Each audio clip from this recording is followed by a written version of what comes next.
welcome. Good morning. I am Dr. Alison DiBarto Goggin with Little Black Bag Medicine, if we haven't met yet. And today we are talking about blood sugar, because I know I say the words blood sugar a lot. It's in all of my videos. It's everything I've ever talked about.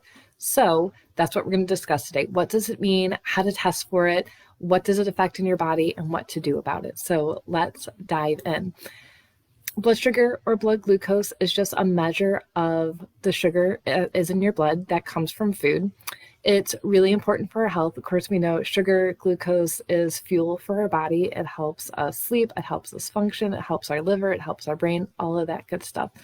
But when we talk about blood sugar, and insulin response is really what we're more after, what's most important, what we're looking at.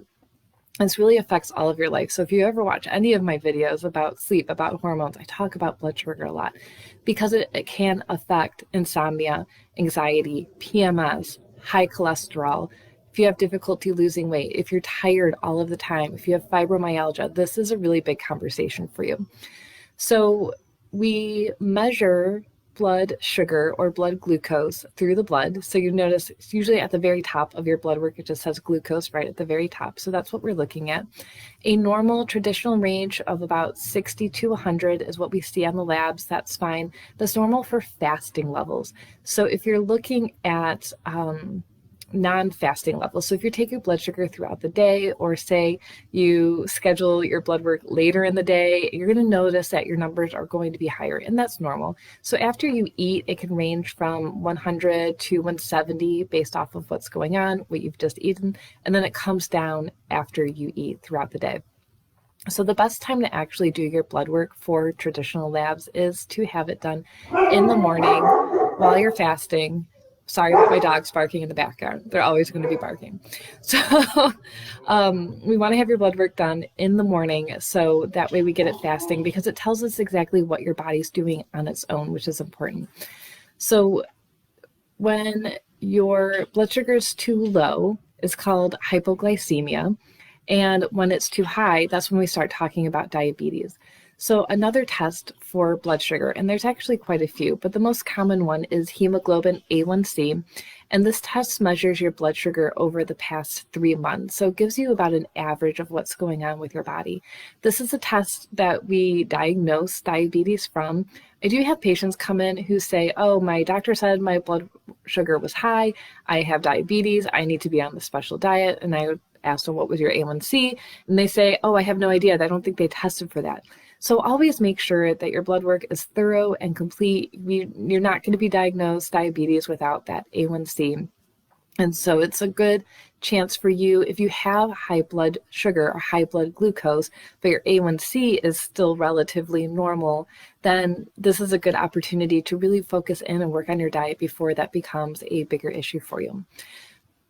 How I work with blood sugar and why we want it to stabilize. So of course, everyone's different, and we need to make sure that we take into your personal needs when we make your personalized plan, because foods will affect it, food sensitivities, all of those things. So the number one thing is that fiber with each meal can stabilize blood sugar. So I actually love to use doTERRA's fiber.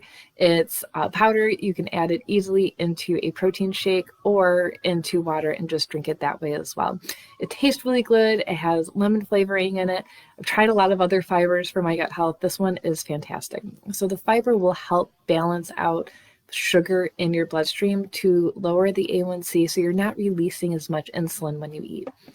So the other big thing, which I know a lot of people struggle with, is eating consistently throughout the day, about every 2 hours. Now, when you wake up in the morning and you don't feel good, and you're probably nauseous, so you don't eat, and maybe you just have some coffee with some creamer to get you going, or you stop through the drive-thru, and then you don't eat until it's about 2 o'clock in the afternoon, and then you're starving and you're hungry, you're angry, and then dinner happens, and then you binge at night.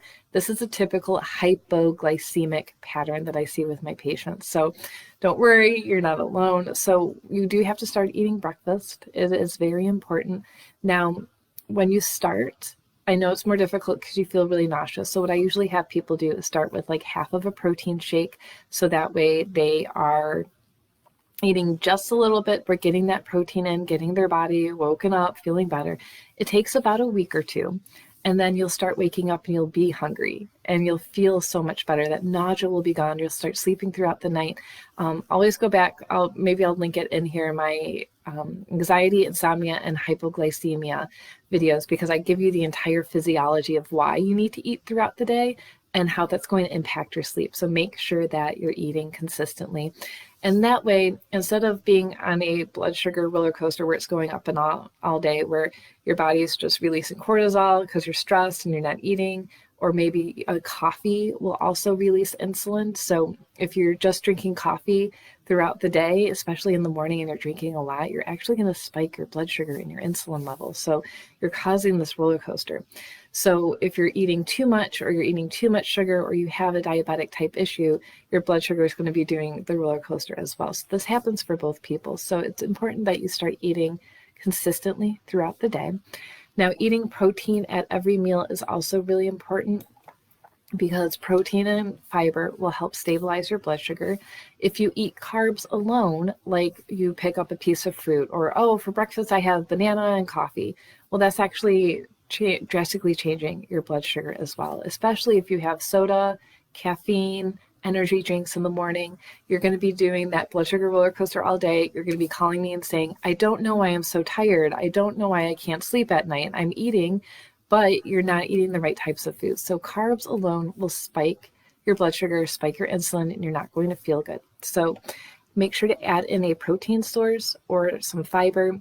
A bagel has about 55 carbs in it, but only 2 grams of fiber. So you really want to look at the nutrition in what you're eating, because you might think, oh, I'm having a bagel, it has tons of fiber, it's bread, where actually it absolutely has none. It's just sugar and carbs.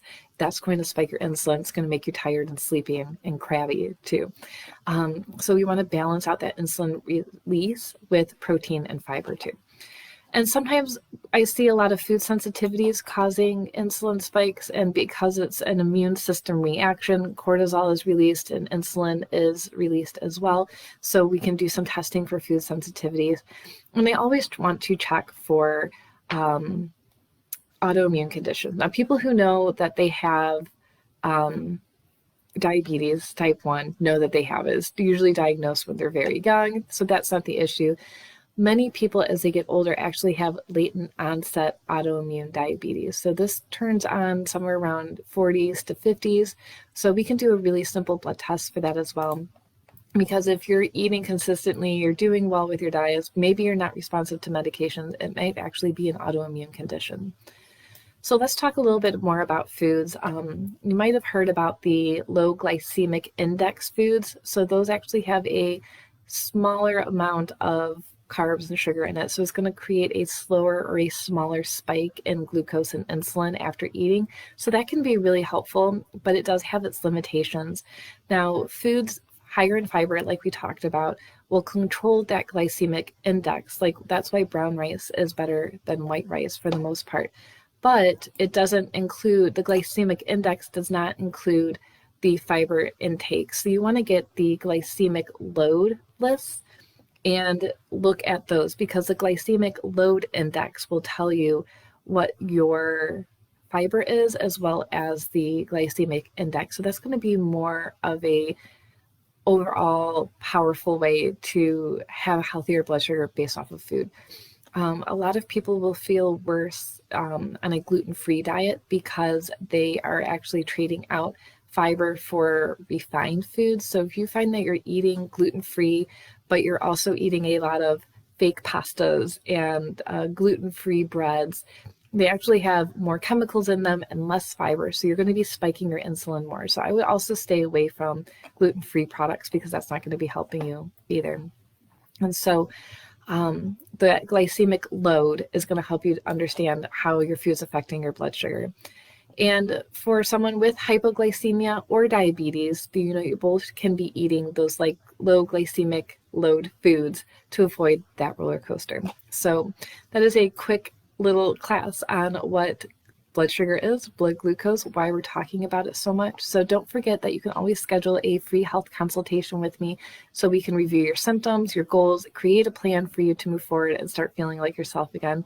Thank you so much for tuning in. Let me know if you have any questions, and we'll see you next time.